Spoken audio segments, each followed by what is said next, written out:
So when we talk about the plan of God, what's his purpose? Where are we moving? And why is he doing all of this? We've looked at the prophet Daniel, and he had a quote: "In the days of those kings, the God of heaven will set up a kingdom that shall never be destroyed, nor shall that kingdom be left to another people. It will break in pieces all those kingdoms," that's the ones from before, "and it will bring them to an end. It'll stand forever."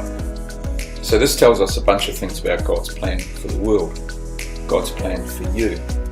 Firstly, it tells us that God has set a time to finish this plan. It's not something which is ongoing, as in started in Daniel's time, but it's going to be completed in the future. Secondly, the author of it all is God, the God of heaven. Thirdly, it tells us that there's a coming kingdom, and that means that there's a coming king. And fourthly, it tells us that it's going to last forever. It's going to be eternal.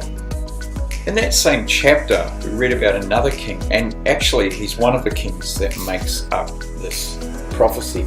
And this king, he's known historically as Nebuchadnezzar. He had an idea that his kingdom would last forever, but then he dreamed about a huge statue of 4 metals. Each one of these, we're told later, represented a world empire. Daniel actually gives him the interpretation in the same chapter. Finally, there's feet of this image that Nebuchadnezzar dreamed about.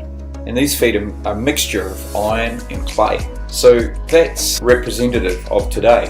Today we see weak and strong, and out of nowhere in Nebuchadnezzar's image comes a stone and it smashes the whole thing to powder, and then it's blown away. This is a prophecy about Jesus Christ. He's coming back to overturn political and social, economic mess of today by setting up a kingdom.